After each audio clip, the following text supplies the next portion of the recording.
Hello, everyone. Welcome to Feedstuffs 365. I'm Sarah Muirhead. We have back with us today Dr. Al Kurtz of Anthill LLC. Al's a regular columnist of Feedstuffs. You can find his most recent column there in the chat, and also it'll be in your inbox with your July digital issue. So, Al, welcome. Good to see you again. Good to be back. For those of you that are joining us here today, we want to thank you for your time, and we want to encourage you to ask any questions that you might have. Feel free to post those there in the chat area, or if you're joining us from social media, Facebook, Twitter, or LinkedIn, simply post your questions directly in those channels and we will get those. So, Dr. Kurtz, fill us in. What do we need to know about milk replacer feeding levels and calf growth? Well, we know there's a significant interaction between the amount of milk or milk replacer fed and the starter intake. In fact, it's an inverse relationship.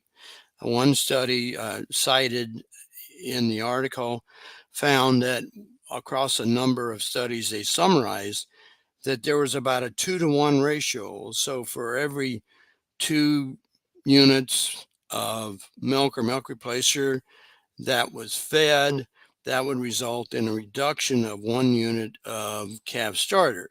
So that's something that always needs to be considered.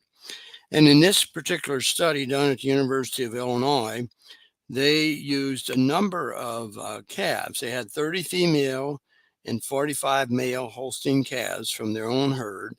The study happened to be done in 2005, and they fed initially 4 quarts of colostrum and transition milk, so for up to 2 days.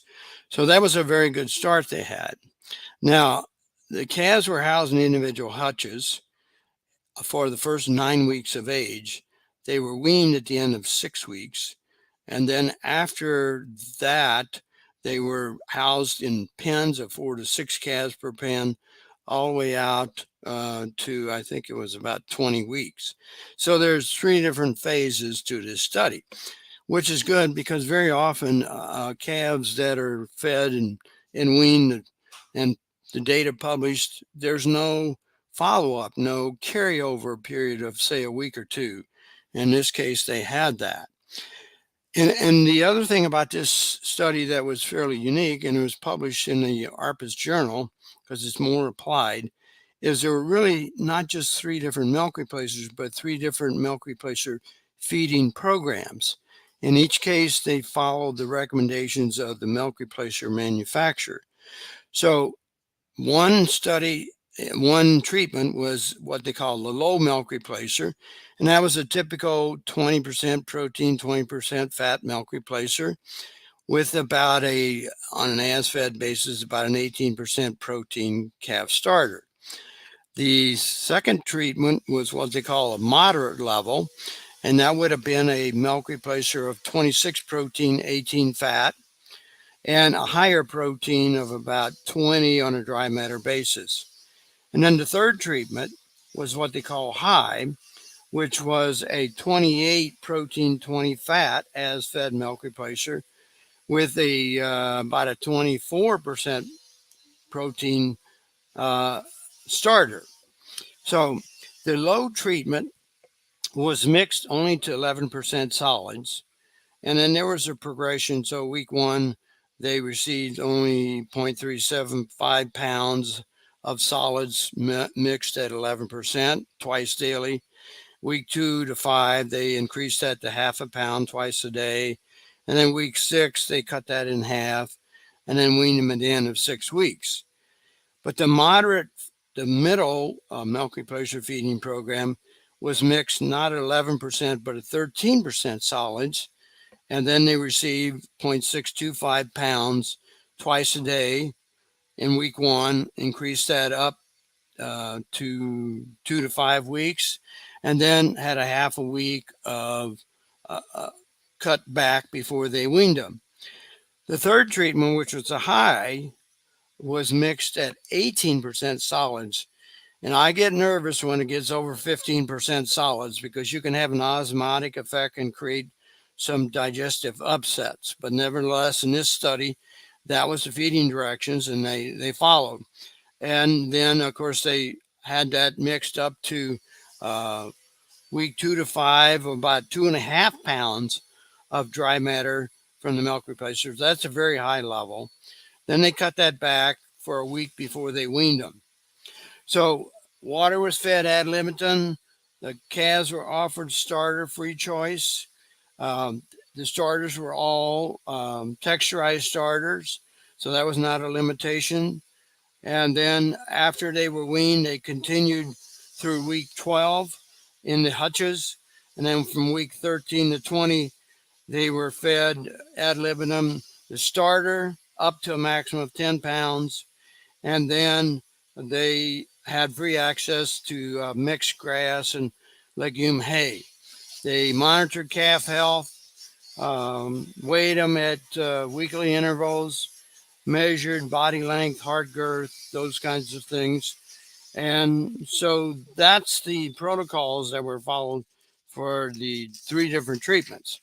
Now, if we go look at table 1, we can see the results. Notice the initial body weights were pretty high, 99.5 pounds, but remember that over half of the calves were male calves, steer calves. And then you see their body weight at 6 weeks. The daily gains did increase as the milk replacer fed increased from 0.92, 1.9, all the way up to 1.37. There was a small increase in wither height with the increased milk replacer intake. But now notice that the starter intake decreases as the milk replacer increases. So there was only 0.26 pounds, about a quarter of a pound of starter intake on the average when they were fed the very high level of milk replacer. And so the total dry matter intake was also higher. So that looks really good when you look at the first 6 weeks. But remember, in this study, they were monitoring him for the next 3 weeks. So if we look at table 2, we see that the body weight were different when they started because of the milk replacer effect. But the daily gain during that 3-week period was greater with the what had been the previous low milk replacer feeding rate. And that gets back to that interaction. The more milk replacer you feed before weaning, the more likely there's going to be some carryover effect, and which will limit starter intake after weaning, because starter intake was lower before weaning, and it doesn't change abruptly. Wither height, not much difference there. And of course, you see the starter intake, there was some carryover. The low milk replacer feeding group had almost 4.5 pounds daily starter intake from week 6 through 9, that 3-week period.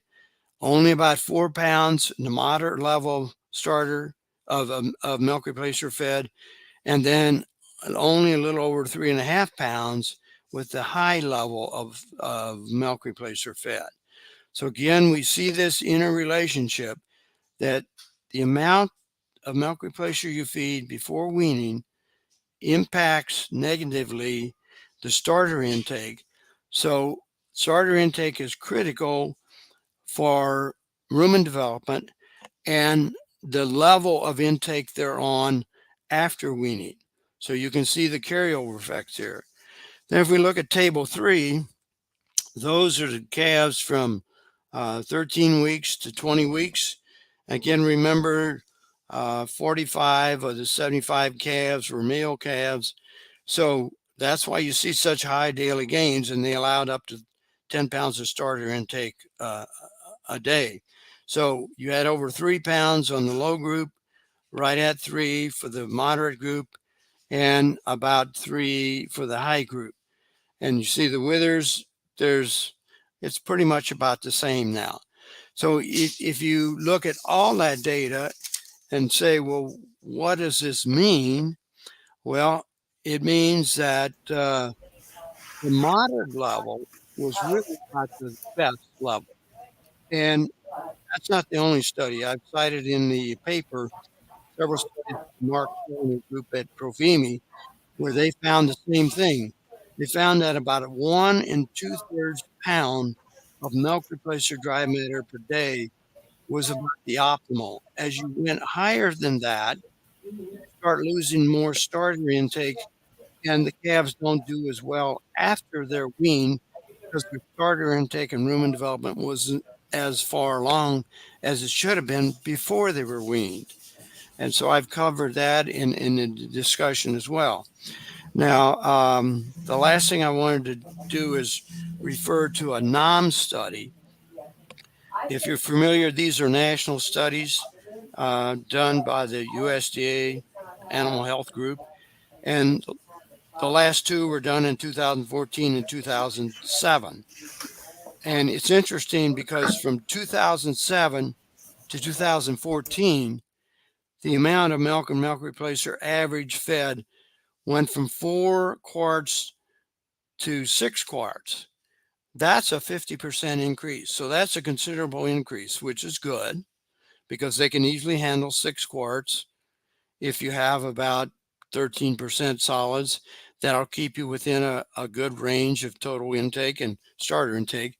Interestingly, in 2007, the average weaning age was 8 weeks. In 2014, it went up to 9 weeks, so it increased by a week, but that might be expected because you're feeding more milk or milk replacer.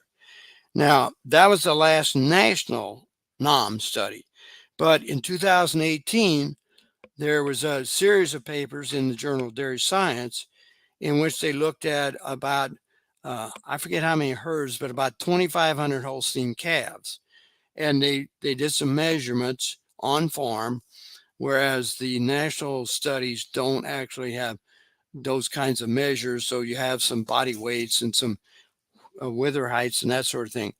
And what they found was that the average daily gain before weaning for calves, which were at 9 weeks of age at weaning, was 1.6 pounds. So that's good because that approximately doubles their birth weight. And that's the goal that we'd like to realize in about 2 months, from birth weight to weight at weaning at about 2 months. But when I looked at the data after their weaning, the month after weaning, they decreased their daily gain from 1.6 pounds before to 1.3 pounds after. That indicates that the dairies aren't doing a good enough job with their weaning transition. And that usually means it's because they're not getting enough starter intake, or it's not a texturized starter. They don't get as good a rumen development. So once they wean them, maybe they make too many other changes at the same time that stresses the calves. They're not doing as well after weaning. So that tells us that we're doing a better job before weaning, but not as good a job post weaning, and most likely due to a poor transition period. A reminder to post any questions that you might have for Dr. Kurtz. And if you haven't already seen it, he made mention to it a couple times, but his column is posted there in the chat, so you can take a look at that.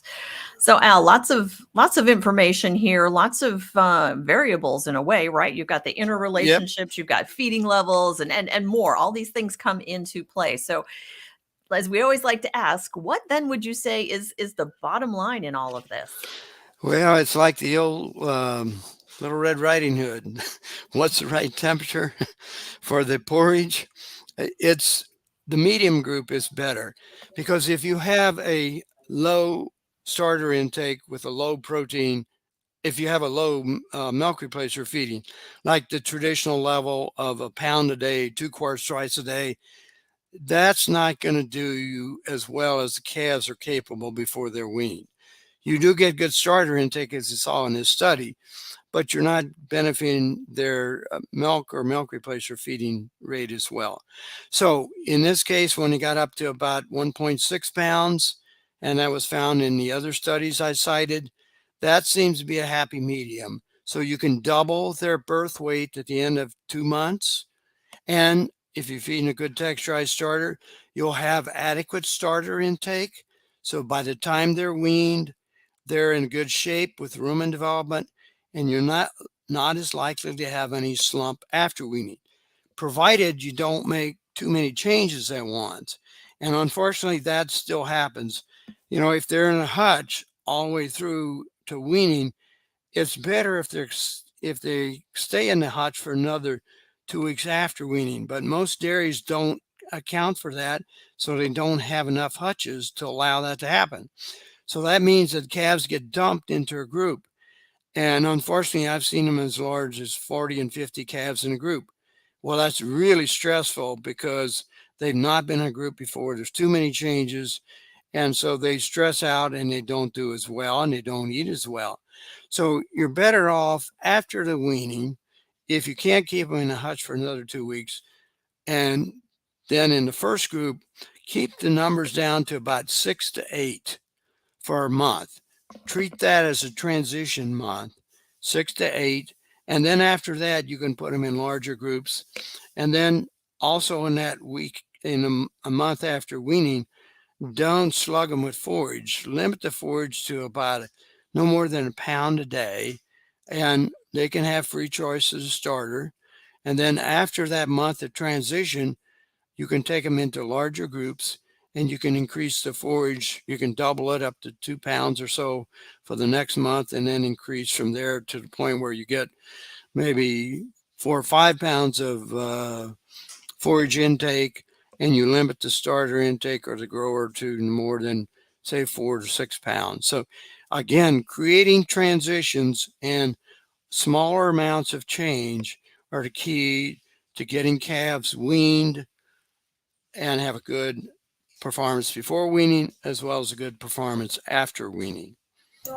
Do whatever you can to minimize that stress too, I would think, right? I mean, all of that Absolutely. change just piles on that Yeah. stress and sets them back, and you don't want to go back, you want to go Yeah. forward. So, well, thank you so much for your insight today, Dr. Kurtz. We appreciate you joining us, and we'll look forward to August when we catch up with you again here.